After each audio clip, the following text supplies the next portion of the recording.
Dog fried rice.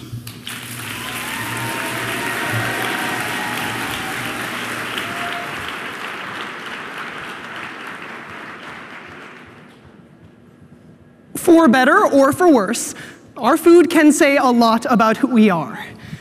For actress Jessica Biel, it means eating all her meals in the shower. For director Nicolas Cage, it means only eating animals that mate in a dignified way. And for me, it meant hot dog fried rice. Like a lot of hot dog fried rice. Because almost every day after school, from kindergarten all the way to 4th grade, my mom would greet me with a bowl of the stuff.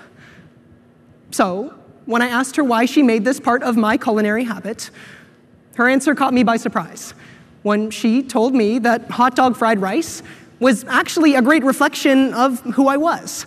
Half Chinese, half European, and 110% bad for her health. But as I reflected, I began to realize that my mom's understanding of hot dog fried rice was incomplete. Sure, I knew it was part European because it had sausages, and I knew it was part Chinese because it had flavor.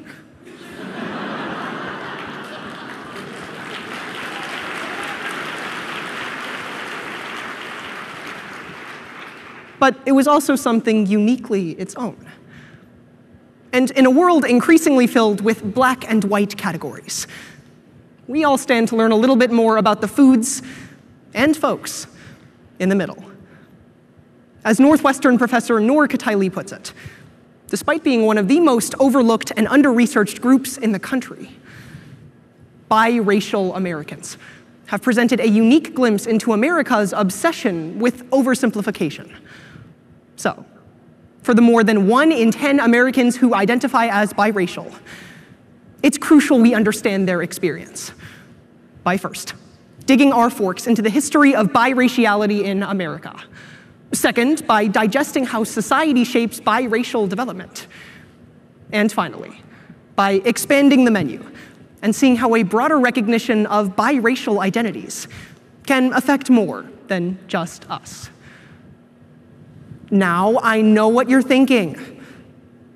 Okay, but literally everyone knows what being biracial is. After all, 1/2 plus 1/2 equals 1. Well, tell that to the US government. Because you couldn't even legally be biracial in America until 2000. Yeah, that's a year after The Matrix came out. Which really must have confused biracial lead Keanu Reeves. I mean, he had to choose between these at the same time that he was choosing between these. But while Keanu's confusion may have been unintentional, some say the government's confusion towards biraciality wasn't. Look no further than our historic belief in the one-drop rule. Originating as a way to maintain racial separation, the rule held that someone with just one non-white ancestor is entirely the race of that one ancestor. And according to Harvard psychologist James Sidanius, the rule became intrinsically tied to the biracial experience. Take the 6 children of Sally Hemings, a group of biracial kids whose dad was none other than Thomas Jefferson. The Monticello Society notes that even though they thought of themselves as biracial or white, the one-drop rule meant that they were all legally and culturally black.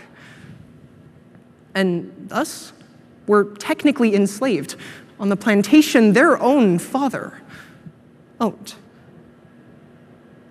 And while America in the past had a hard time recognizing biraciality, America today is still obsessed with black and white categories.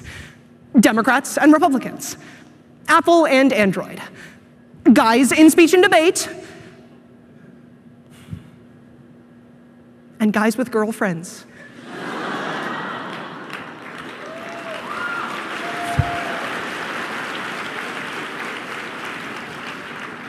And we end up internalizing this false dichotomy.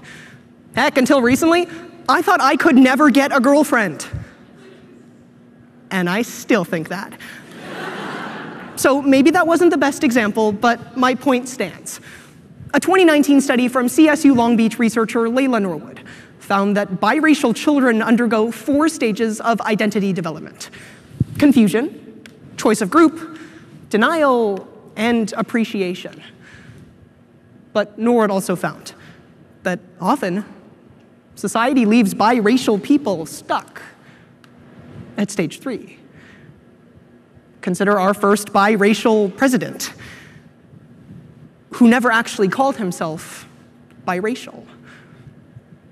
In a discussion on The View, Barack Obama revealed the reason he never called himself biracial in many of his more than 500 speeches was because society didn't see him as such. And it's actually no accident that America saw Obama as our first black president.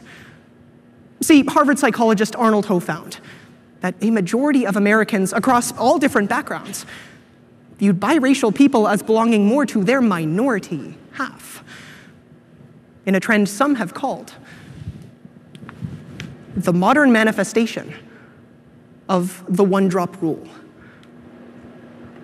And this uniquely American quest to categorize nuance into a singular package has culminated in the biracial identity crisis, a trend writer Elizabeth Metz describes as the ubiquitous choice between living with just one half of your identity or risking racial abandonment. And when Metz says it's ubiquitous, she means it. Because a 2015 Pew Research survey found that close to 3/4 of all biracial Americans felt pressure to live with just one side of their identity.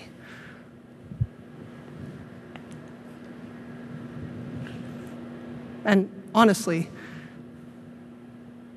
no one's immune. Look, I've had the chance to give this speech for almost a year now. And in that time, I've gotten to reflect on my experiences as someone who's biracial, bicultural, neither and both, all at the same time. I got a taste of the one-drop rule when I found out that I was actually allergic to rice, since I thought that someone with a drop of Chinese blood could never have that allergy. I got a taste of how our food really can say a lot about who we are when I reflected on my childhood nickname of rice cracker. And I got a taste of the identity crisis when a judge in one of my info rounds told me that she was surprised to even see me talking about this, since she thought I was white for my name. And honestly, I don't blame her. I mean, I get why that judge said what she said. But I'm not just Gavin Griffin.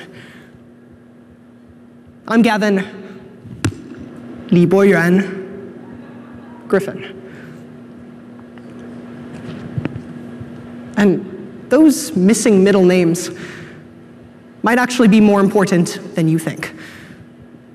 Because when given the chance to dictate their own identities, biracial people have presented unique angles to challenge America's attitudes towards race. And not just for biracial people either. A study out of Tufts University found that juries with biracial jurors deliberated on the evidence of a case for an average of 12 more minutes, with 43% fewer errors. Jernae Howard, a juror in the trial of George Floyd's murder, recounted how her biracial identity helped ease the tension between black and white jurors and created a space for open, nuanced discussion. And Duke psychologist Sarah Gaither found that just being around biracial people, let alone having a conversation, made white Americans, quote, more likely to have tough conversations about race that they otherwise would have avoided. So, considering this unique power biracial Americans hold, it begs the question: is America's discomfort with biraciality so strong precisely because acknowledging its nuances would also force America to grapple with its centuries-old attitudes towards race?